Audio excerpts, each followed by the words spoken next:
academically and reading and math, and they didn't want to wait. And so we started corrective reading. We got the training. We started it now. And again, you know, that's current reality. If they're willing to accept current reality, that's huge. They were like, we want change, and the kids want it. Yeah. And I think that the full, I mean, and I don't take offense for the teachers, because I think what they're dealing with in the classroom is like huge misbehaviors. And I think that one of the things that as an educator and as an administrator, you forget the shift from misbehaviors, you know, in the seats translates to, I don't know what the hell we're doing in here. And I don't even know what page you're on, and I have too much crap going on at home, and that's you know, and as educators or as teachers, they need to remember that if I differentiate and if I attend to those specific kids, even though it seems insurmountable at the time, it pays off in huge dividends. But that's a huge leap again. It is. It's a huge leap, because I remember feeling that myself when I was a teacher, you know? But they need technique. They need technique. And to just say, do it, is, you know, you're asking for trouble. I agree with Karina, though. I think in the Chinook, where they have very good tradition, you know, very great academic expectations, testing-wise, and that kind of thing, changing things is harder in Chinook than it is in Box Elder and Heart Butte, because, you know, the one question everybody wants to be able to answer is why. Right. Because it's already working. I mean, it seems Chinook, like it's working. Like, why are we don't have to change? We're doing happy good. with the way it is. Yeah. But like in Box Elder or Heart Butte, our testing is terrible. Awful. Awful. And I know our kids are better than that.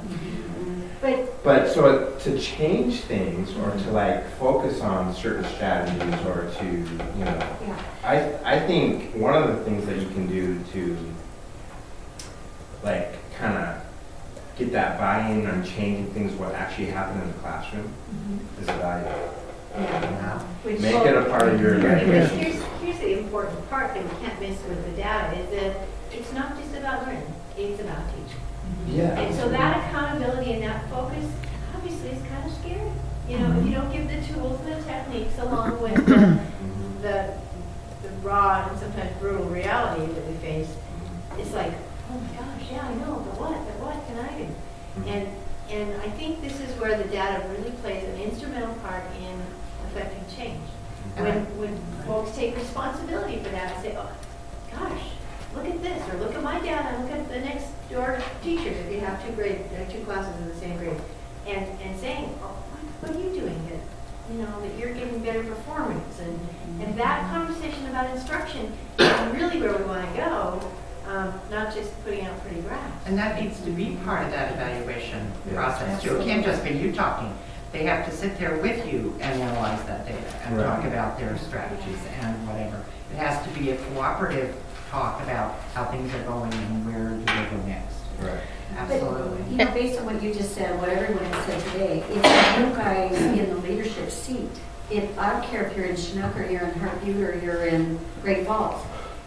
You've got that vision, you've got that direction, you've got that focus that this is where we're going, this is where, and you've taken that on and done whatever it is that you can do to get it to the point where you're getting it. Back to your point, Jim and John, about, well, you're looking at Chris and you're looking at Ed Rennie. Do you have teachers involved in that conversation? Is that just things that you two are exploring, or how do you bring them into the conversation? With our district leadership team that we have, again, we're kind of required by the OPI. We include them a bit in the conversation, but I mean, even just the ride here is very valuable. I mean, the stuff Jim and I can bounce off each other. Yeah. You know, I mean, and trying to, and just dispersing that out and trying to relay the relevance or the importance is a big piece. Otherwise, if you just mandate things and you don't know why they're doing it, it's going to go to the wayside. Our veteran teachers are more agreeable than the new teachers coming in, because they've been working with us for years. Yeah, they see the bigger picture. They know the past and the present and what we want for the future.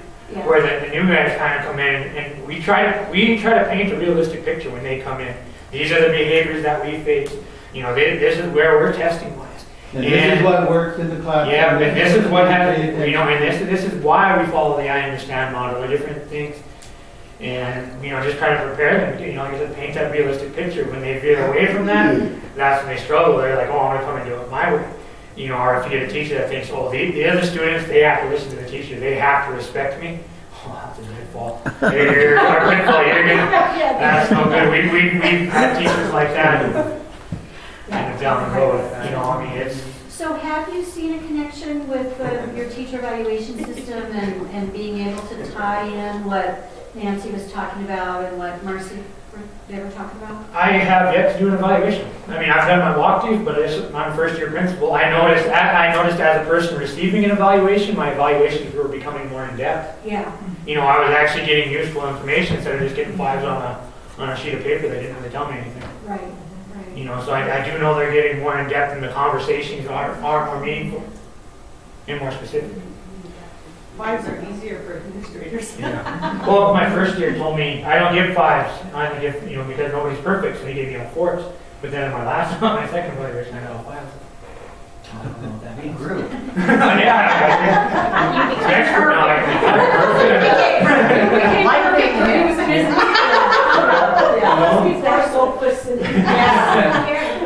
Along with the evaluation piece, and going back just a little bit, map testing and all the data that everybody gets. And no matter what you use, I think map is an excellent tool. When we used to do STAR testing and whatnot, we were starting to get lots of data. And I was pretty lucky to go through a time in Box Elder where we went from, really struggling to getting 3 national Title I Distinguished School Awards. And there's a couple things that we kind of hit me with some of that is, one of the things that came up is that as you talk about board stuff, we gave our board limited information. We just told them a few things, but we're going to do this and this is where we're going. But then as administrators, one of the things that we really worked on with staff, because they were in the same spot, we got in and saw them. With the middle school part, when I first came in, I was a halftime teacher and a halftime administrator. But during my halftime administrating, I was in those classrooms every day. And also, I was in their ear every day after school. And when in their ear, I'm more just seeing how their days went. We included our board with the big data moments. It's like, okay, we're getting here. But we made AYP this year. When we made this change, this is where we're coming. We made the data, and then that's what we shared with them. But we were talking on the way up, because all this success happened and gave a lot of us that were there opportunities for speak places, that kind of stuff. And we took it down for them. Maybe the energy, maybe the rah-rah stuff that we were doing with kids, because we weren't getting parents in as much as we wanted. We were trying, we were doing all kinds of different stuff. But I think the energy of our staff kind of went this way too. To do that, all that push to get that goal. But our next thing, and this is something that we implemented a little bit last year, and Tom's going to be able to see this a little more in the future as they go and see how it works, is we got to the point where we had all this data. We talk about all kinds of different teaching strategies, but it really comes down to, in the end, okay, you do have those 20 kids, they're all at different places. What do you do with those kids? What really do we do? How do we get all the materials that we need, and then how do we teach it? Well, we threw that around for about 3 years, and you write a grant, you get a bunch of stuff, and we hope it works. One thing that we tried last year that we thought was pretty good, we got some Title I money, and we spent it on a program called I Read. And I really don't know where that's going to take it, and I didn't see it through long enough, but what brought us to it is similar to some of the other ones, is okay, now we get data from these kids. Now what do we get to help them out? Because, you take a map score, and it gives really good stuff, but it doesn't tell you that this kid can't do fractions necessarily. Well, something like iReady, a program like that, gives you that data. And that's great, because teachers always get some of that data, but then where do you pull stuff? Well, iReady is supposed to be, okay, now you get that, now here's what we fix it. Here's what you They give you, and this is for school board members and everybody else to think of. You get this data, now they spit out, there's different computer program parts for a kid to sit down and play video games. To help them, there's a computer assisted part, but it also gives teachers materials. I guess ISIP does this too, the iStation piece. And see, we've really missed the boat in the past on this, but it's something that we're looking to get. And it comes exactly that. It gives you the specific lessons. Okay, you're missing some pieces here. Here's how to teach it. Here's what you got to do. So there's that, and then one that we talked about at IMCEL, I haven't looked into this, but that they really promoted that provides that is this vast bridge in IVAS. Like, I haven't actually got into it. I don't know if I want to switch assessment processes. You know, it's kind of that we would just be. Yeah. Yeah, but this is another one that they talked about, and as they said, provides that service, and that's like I said, that's where it really comes down to. Is that for all levels? Mm-hmm. And it comes down to modifying your instruction and helps you out with that piece. Sorry to interrupt. Oh, no, that's perfect. That's leads right into it. How do you make every kid better? Yeah. So Sam or Claudia, do you have any thoughts about tying this whole classroom change from data, whatever data sources you have, to what you're seeing in the classroom? Are you using your evaluation instruments to try and bridge that gap with teachers? Yes and no. I guess the struggle that I'm having right now is, you know, I can go ahead and write evaluations, and I can go ahead and enforce things, but if I don't have support, then it doesn't go anywhere. Support. I'm not saying that Dan's not supporting me, I'm just not getting school board support. Uh-huh. Exactly. And that's been I would say the most difficult thing, Yeah. where I have teachers who are clearly neglecting their job, but that's fine. You know, right now we're going to focus on putting life support on our school bus that hasn't ran for 2 years, and sinking more money into that and buying a new bus rather than, you know, we have students in 3rd grade through kindergarten that don't know their letters. Or I have high school seniors, or for that matter, I have super freshmen that have been freshmen for 3 years now. We're not going anywhere. The biggest change that I've had at my school is slowly over time figuring out the interviewing. Like, what am I looking for with new people? And I have 2 new elementary staff that are actually helping promote the use of the data, that are helping promote use of technology. And, okay, we're going to assess, and I'm going to figure out, you know, they're using, some of them are just using, we're using the Ames Web for the elementary, but they're just using the free math programs or reading programs on the internet just to give the kids, you know, if they're transitioning from doing 1st grade reading to 2nd grade reading, all right, my 2nd graders are going to do 10 minutes on this reading program on the computer while I'm transitioning into the next class. And while they're doing that, they take small assessments, and then they look at the end and they're like, oh, okay, all right, we're focusing on, you know, if we're doing math, we're having a hard time with this concept right here. Switching from 10 frames where you're talking about individual things rearranged, or an actual 10 frame where it's the sticks, you know, what's going on. So they're starting to use that. But where I'm struggling right now is just getting the support to say, I have more injuries in your class. We need to change. Well, why? I have more injuries in your class and lack of supervision. So I could write up any reprimand or anything like that, and it just never goes anywhere. And so that's the area that I'm struggling with. Lack of support. Yeah, I do have, I have a handful of teachers that are just, they should go to some district that can pay them better than my district can, because they are rock stars and they can handle using multiple assessments. They're finding their own stuff. They're finding outside resources. They're hooking them up with colleges and trying to do distance learning stuff. But it's just, I got about 3 or 4. So it's the support that I'm seeing that's really hurting. Yeah. When you have 8 administrators in 2 years and 8 teachers every year, you're going to have, you see the problem. Yeah. And that's all I need to say about that. I got that on tape. John, anything else you wanted to share with us? I just sent you an email. Did you? Well, I sent him an email. Let's give John a big round of applause. Thank you for doing this. Any questions for John before we let him off the hook here?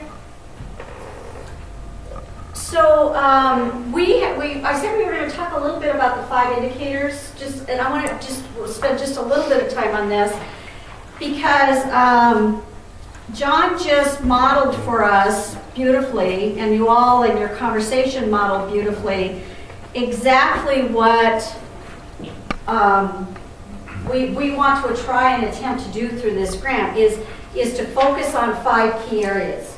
And one of the key areas that we're working on is the one right here. It's indicator number 3. The school's leadership team regularly looks at school performance data and aggregate classroom observation data and uses that data to make decisions about school improvement and professional development needs. That's this whole conversation we just had. Yeah.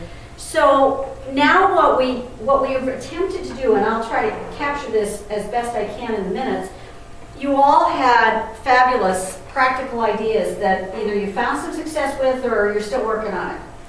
And so our goal through our face-to-face meetings and every time we get together, hopefully, and through other resources and tools that we have, is to figure out, okay, here's what Fraser said, here's what Jim and John tried.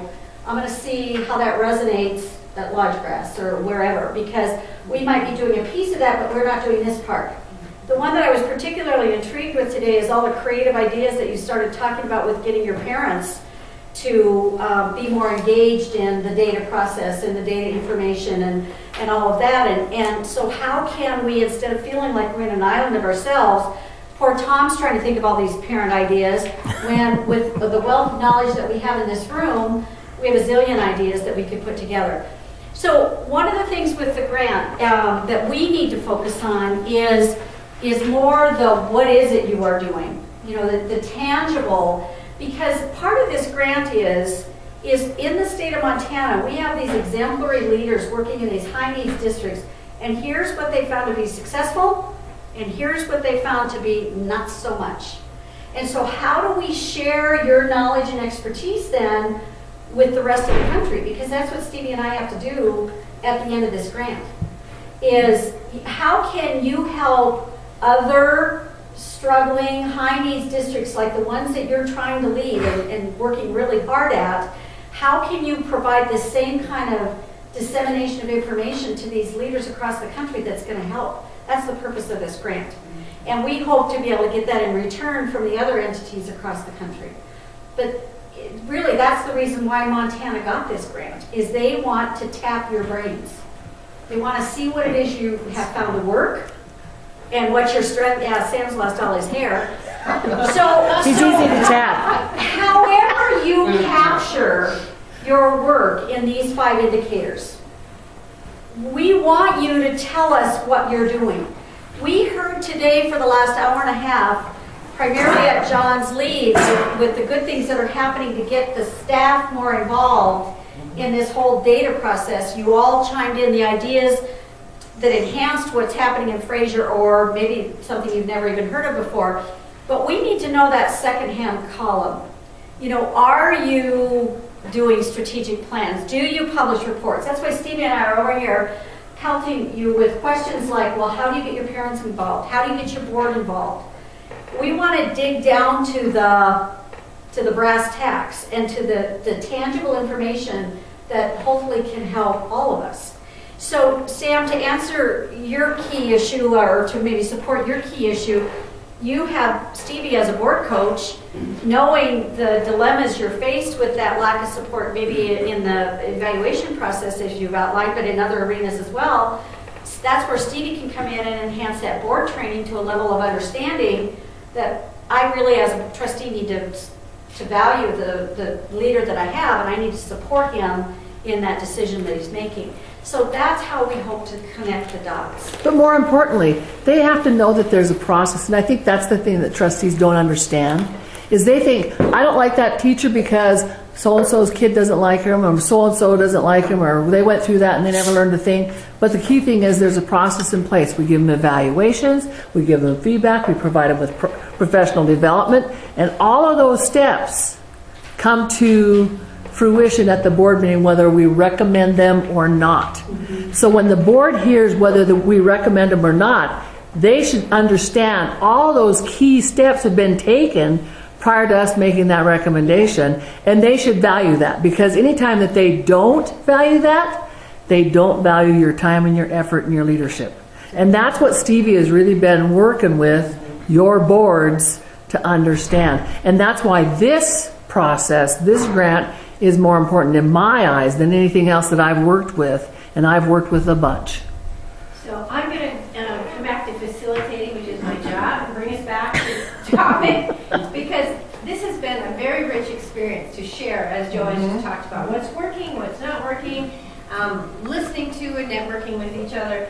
I have just taken off our plate the articles that you prepared, and I'm sure have read and highlighted diligently, because we are now at past the 2:30 time frame. That's not the right No, time. that's not. It's 1:30. Timekeeper is keeping time. 1:30. And we're good. It's 1:30. We're way beyond where we're supposed to be. 1:36. See, that's an hour because of the time change. Yeah, so what I'm saying is, we're on to Marina. Okay, so can I, before Karina talks, here's another idea I want to just throw out here. And many of you have been engaged in looking at the Rising Stars Facebook page. So, and I don't know, Tom diligently does, because I see a lot of comments from Tom. Good, bad, and indifferent. I hate this. No, I like it. But here's my point with this. Because I'm interested in wanting to know more about what Fraser did in the area of teacher buy-in, parental buy-in, use of some of your data, some of the reports that you've done, is if you posted something about that. Maybe it's a form that you've used. Maybe it's a staff development that you just conducted. Today we focused on, for our staff development PIR day, we focused on yada, yada, yada as it relates to whatever the topic is. It doesn't have to be about data. It could be anything. What I've been doing since the fall is I'm trying to throw items, snippets for you that are timely to the conversation that we've been talking about. So this one in particular, I'm going to join this webinar, and I know Victoria and Lodgegrass was going to do it as well. But I will throw resources out here, or up here, that might be of interest to you. And for this one, for instance, this is a webinar on addressing chronic absenteeism. It's with the America's Promise Alliance. And something I learned as I was reviewing these materials is I didn't even know that there was a thing called chronic absenteeism, and there's a definition as to what that means, because we've been trying to hammer this attendance issue out.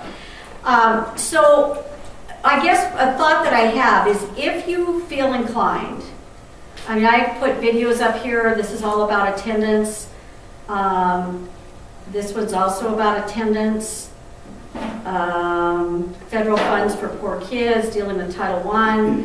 I've even put pictures up here from your schools, which you may or may not have seen, like some of the happenings with this fall at Heartview with the governor attending and Superintendent Juneau and the like. So I put up a number. I put up some pictures from Lane Deer from last year with their team meeting and whatnot. So it's kind of a newsy thing. Now, what's happened with this is we have our current master's students at Rocky that are also joined us in this Facebook page and are very enlightened to see what you're doing, as are other leaders across the state, because Stevie and I, of course, wear two hats. We work with our Master's in Ed Leadership program at Rocky, and then obviously we work with this leader grant. And folks are very intrigued with a lot of the topics that are being posed as part of our Facebook page. So if you are so inclined and feel like you could provide with others your ideas and some of the great things that you're doing, how you're going to get your staff involved with Chris and, Ed Ready, and, what is Ed Ready? Maybe you share a link with the rest of the leaders.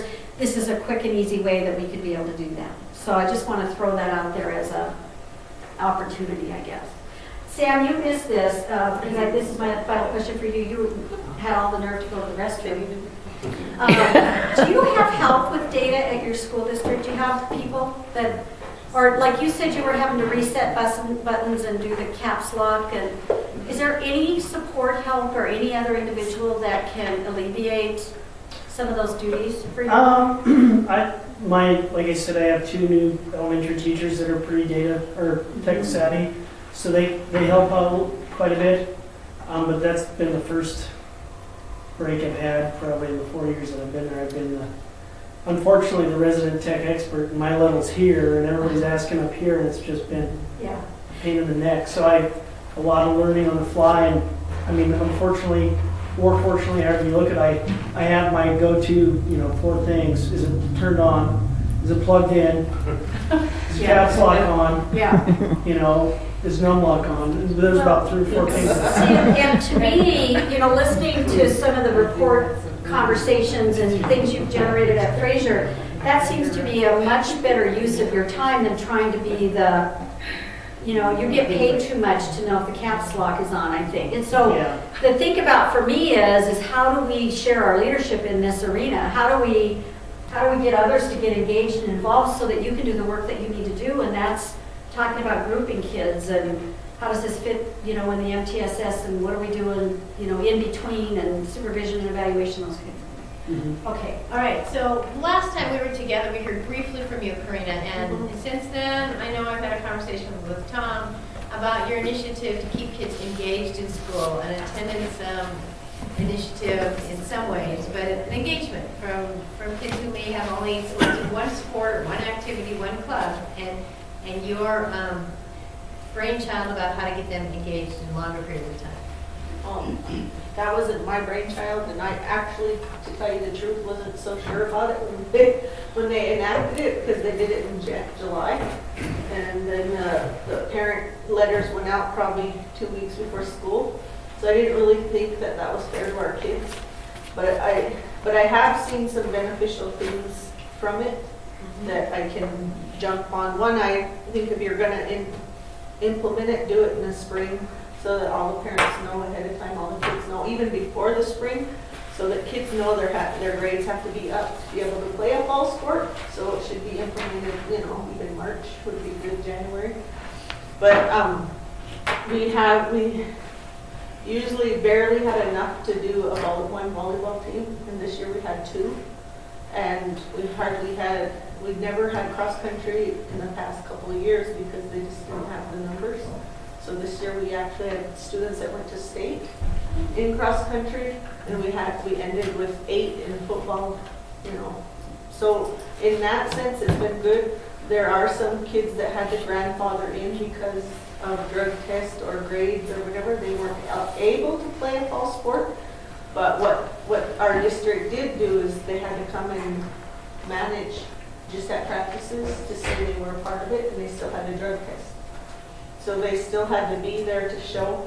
Now the key will be when you have a star person that walks in and said to the board, well, I want to play, If that policy will hold. Yeah. But I can say that the grades are up, the attendance is up, the behavior was better. As far as from what I hear from last year to this year, as far as, that was a positive. There was a couple negatives. We had some girls that were really lovelies, and they didn't want to be in volleyball, and so they made it ugly for everybody else. But they wouldn't quit, and they couldn't get kicked off because, they wanted to play basketball. So that was probably our only drawback in that area. And how many types of activities do you have so that you can accommodate 2 activities for every student? I mean, did you have to add new things? They were almost dropped cross country, and so when they initiated it, they decided to go ahead and keep cross country to see if it made a difference. And so it was good that we had that cross country. We also have a rodeo club so that they could utilize that as well. So to remember, your district says that to do a winter sport, they have to do a fall sport. Is there anything that says they have to do a spring sport? Did you guys get any insight from the MHSA on this? Nope. They just got insight from other districts that implemented it. Oh, okay. And the districts that implemented found, kind of like us, their grades were up, their attendance was better because they had to be there. Yeah. And I know MHSA has a big push on having kids participate in multiple sports, so I think they support you on it. I just make sure there wasn't anything there. Now back to you're saying a star holding out in the fall and they want to play in the winter. Did you have any of those cases going? We haven't yet because basketball doesn't start. Are you going to? I foresee a couple coming forward and saying, well, I couldn't play because I had to do, and I think there was one medical, so there's, like I said, there's a couple grandfathered. So are there going to be kind of some exceptions put into your if we're going to adopt this policy, there's some exceptions I can put in there, say if there's a medical issue. medical. If there's a medical, if there's, extenuating special circumstances in the spring that hurt their grades because of, a wreck or something like that. So there's always those principals options, I guess, that, and the board. They also have taken a real fine line because they had a lot of people from Browning, once they get cut from basketball, they would come to Hart Butte and want to play and go to school, and then right after basketball was over, they'd go back to Browning. So they implemented a tough one that says if you're not in our district, your whole family doesn't move to our district by October 1st, you don't play our winter sport. So your board did that? they did that a year ago. That's amazing. Actually, they said if you don't, last year, they said if you don't go in before October 1st, you don't play. But this year, at least, we got them to change and if the whole family moves, they can still play. So, but the whole family has to prove that they moved, they're in school, all the kids are in school in order for them. Instead of them just going to stay with a relative. that Yeah. doesn't And play play. sport. Yeah. Wow, that's great. So, community reaction to any of the above? Really, I was surprised that we didn't have more naysayers than what we did. But we'll find out when it comes to basketball and those boys can't play. I mean, because all the girls went out, so the girls were getting to play. But there was some The boys easy that didn't part's go out, over. and so we'll see. So, when you make that exception that John was asking about, is that a principal superintendent decision or is that a board decision? That would be, in my mind, a board decision. Because Of it's course, their policy. It's a new policy, right? yes. Not a procedure. Well, it's not a policy. It's not a policy, it's a procedure, it's a handbook, activities handbook. It was Okay. never put into the policy, but the board approved it before it was. Same as the policy. So it's a handbook policy. It's a handbook. But the actually Actually, so technically you have a policy, you just somebody reads it. Yeah. Because you can't put it in your handbook. Can you send us that? Or can you send us that? It's just the wording as far as it was allowed. Yeah. Just a procedure, just the handbook language? Yeah. What does your policy say? It says that you have to play a fall sport to be eligible for a winter sport. The school policy book says. Not the policy, it was. Well, that's what I'm asking, what exactly does that say? It's in the What handbook. what- Do you have any other winter sports besides basketball? We have basketball, no, because we had wrestling, but we stopped that, so we just have basketball. Like That's the only winter sport. beach, swimming? I don't know, I just think Coloring. a legal Yeah, challenge there. something like that. Oh, I'm sure there will be. That's why I asked about the MHS bit, if there's any precedent somewhere on this, but I think Turner put this in too, so you might think you'd ask Turner. They Ahead of you. had it in place. They put it in ahead of you. You do it until you. Tell your. Yeah. Well, I can tell you there's a lot going on that's. Well, I think it would be helpful to have the handbook language, if that's where it's stated. But yeah, Stevie's right. I mean, if you would need to go back and get board, Yeah, we could. The board approved The it. exceptions would have to right? flow the same way, unless it's stated, unless it's delegated to you or stated that way. But I think it's amazing that you were able to make it happen. I mean, even though you haven't run into the challenges yet, or if it's going to really make it to spring semester, it's pretty amazing. I was not. Did they read it? I'm just kidding. I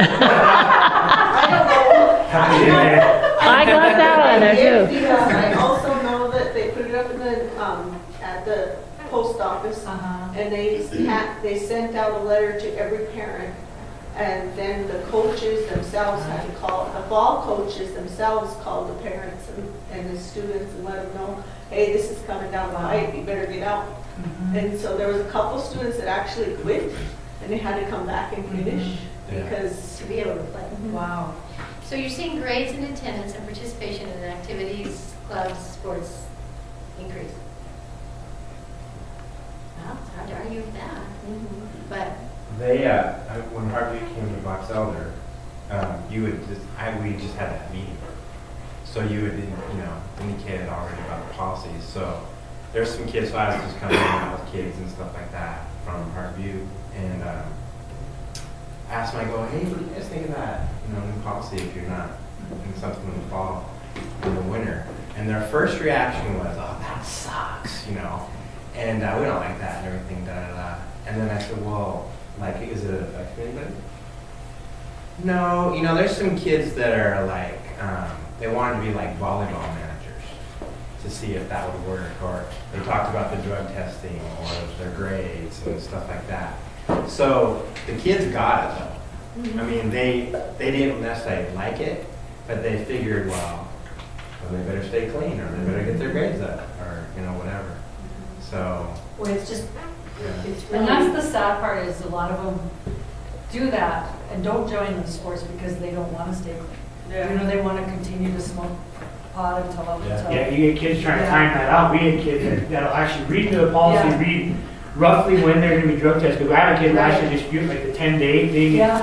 I mean, so they put a lot of thought into this. You Yeah, used to start wearing garbage bags a few weeks before the bathroom. You're like, what are you doing? Why are you in the gym? Like, Well, you know how kids are. They're like, give me 2 more days. actually, I had a kid try to negotiate that. Yeah, we did. You can't tell him right now. Policy tonight. Yeah. He knew what he was getting himself into. Yeah. When you institute something, Oh, that's kids are smart. always trying to figure out ways. Monday night football already, yeah. They're trying to figure out ways to get around the policy, and they'll figure it out. Well, and some of them, like our stars, will actually get counsel from the board members who explain, well, this is kind of the way things go. Like they have adults feeding into that, and it bothers them. Yeah. But why even do the dance? If they're willing to give it a shot. Well, when you look at the data about attendance, it drops off substantially in all of our schools after basketball, after the tournaments. I always said, well, the best thing we could do was stretch basketball until about June 5th. That's eligible when grades would be up. And this is kind of a variation on that. Do a summer league for summer. It's interesting though, like, my thing was in Box Elder is, we have to increase our attendance, but you also have to give kids reasons Right. to get to school. And I think it depends on the age of the kid. I honestly think that elementary kids, if they're not coming to school, that's a home issue. That's not a kid issue. Now, junior high, high school, yeah, that's probably the kid. That's motivation. But we started an art club. We started BPA and ABLE. We started cheerleading. We started, other things beside, those things. Because not, despite what some people believe, not every Native American kid, plays basketball. And what was funny, I think, is we kind of put it back. What we've had the biggest influence is we have about every 2 weeks we have an assembly. We start the assembly with elders speaking on traditions and culture and the importance of not necessarily education, but respect. Exactly. And perseverance and honesty and integrity and those kinds of things. And honestly, when the elder gets up to talk, that gym is stone silent. Hayes Lodgepole did the same thing about a month ago, and it was a huge success. And those kids were, they were hanging on every word. They were polite, they were engaged, they listened, Yeah. very respectful. It's one thing if you have a teacher Yeah, that doesn't live in the community, Right. maybe, but if you have, an elder and that says something, I think that actually hits home yeah. more. And how long is the talk? Oh, not very long. 15 or 20 minutes? Oh, not even that long. Really? Yeah, probably maybe 10 minutes. We have like it's kind of an MBI thing. We have a Bear Pride thing, and we have this girl, Robert. She's a really good singer, and she sings. And we do it before events, even. So we did it before the Heartbeat came, And it talks about integrity and respect and fair pride and, being your best and stuff like that. But it's an Indian, it's a Native American song. And again, it's, the best part about, to me, is, there's the separation of church and state a lot of times in public schools. Native American schools, no way. You want to bring that sacred tradition, that sacred culture to the school because it's only going to help your kids. And they totally buy into it. You just have to call it different things. Yes, yes. It's not a ceremony, it's a Yeah. powwow. Yeah. Not a morning. This is American prayer, it's a Indian, morning yeah. meditation. Right. This is, we're just meeting OPI, state law for, It's not a Indian Ed for ceremony all. sweat to learn about. Our football team now, Culture. before, on every Wednesday, they have a sweat. And we have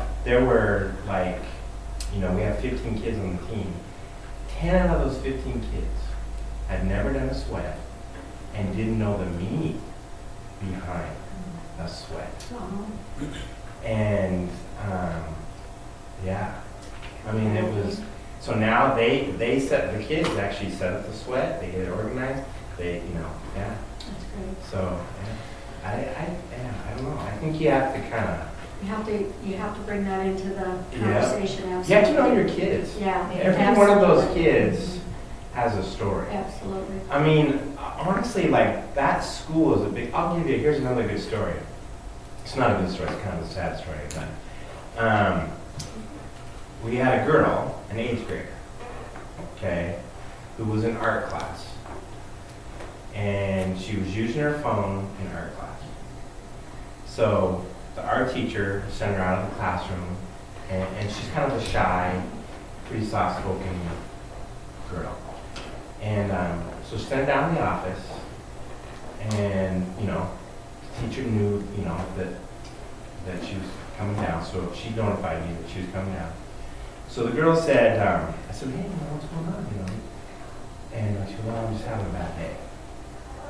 And I go, well, all right, let's, get you some water, let's take a deep breath here, let's come to my office. I go, do you need to use your phone right now? And she's like, yeah. I go, okay. So she just went to my office, sat down, I just kind of kept the door open. She never left that chair. I just kind of watched her.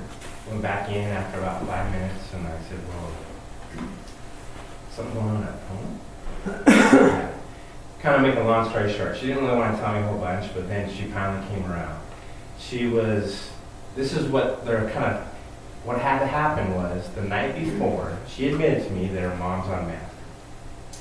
The night before, her mom was just talking crazy, like off the wall, weird stuff. That morning, she was cussing, yelling, stuff like that. She went back to her bedroom, tried to hang herself. Tried to commit suicide that morning. Okay, this is her mom. Okay. Here's the amazing thing to me about this whole thing. She was in art class. They don't have a phone. So how they contact each other, Messenger on Facebook. That tells you how intense Facebook is. A lot of times we have a lot of parents who don't have phones. And they live in remote areas where you don't get cell service anyway. So how you get a hold of people is through Messenger on Facebook. So the girl it was a bad day. Okay. So this was on a Friday. All right. So she was trying to message her and she couldn't get a hold of mom. So she didn't know if her mom, where she was, if she was okay, whatever. That was her bad day. That's why she was using her phone. Sure. But what amazed me about that was her mom tried to commit suicide that morning. And she came to school. And unbelievable, she not only came to school, but she was trying hard. Yeah, that's unbelievable. And where was her support group? Yeah.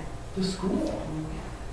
So we talked to her, and so there's you know, first of all, how you communicate people is through messenger. That school is pretty dang important. Okay? And so getting there is a big deal. Okay? So if you give them reasons to get there, they will come. And then the third thing, I said, well, you know, so I'm like, now I'm kind of freaking out. You know? Right. I go, well, keep messenger, you know, and stuff like that. She finally got a hold of her, okay? And I said, well, what are you doing after school? And now she's being a little bit more like, you know, I gave her a hug and I said, hey, we're going to get through this, you know. And now she's kind of telling me more. Yeah. So then she like said, I go, well, I really don't want to go. I go, okay, I got you. And I said, well, we actually took a pet bus to Denver. So I said, well, do you want to, you know, just give yourself a little break? I mean, can you stay with, you know, I was trying to like, can you stay with a friend? Can you stay, you know, da-da-da. And I go, well, do you want to like just take a break and get away from home and go on the pet bus? He goes, well, yeah, but I don't have any money. I go, I got you. Okay. So I gave her some money. I go, pet bus is leaving at 10:30, you know, it'll be great, you know, give you a little bit of time away, hang out with your friends, that kind of thing. And so she was really glad about that. Here's the crazy thing. The mom calls me from IHS at about 4 o'clock and says, thank you for talking to my daughter. So that tells you that that school and getting kids to school, they'll get there if you just give them reasons to get there. And the crazy thing is that our teacher, you know, she didn't know any of that. She came down, she goes, well, did you take her phone away? And I go, no, I didn't take her phone away. And here's why. And she was totally blown away. But that's what people, you know, we have, you know, meth is everywhere. Yeah. We have a lot of things, you know, that last week we, you know, sent a kid to Great Falls because he wanted to commit suicide. He's a 7th grader. Wow. But you know where he was? School. Yeah. Honestly, if you could get those kids to school on Saturdays and Sundays, I know Donnie Wetzel's talking about dormitories.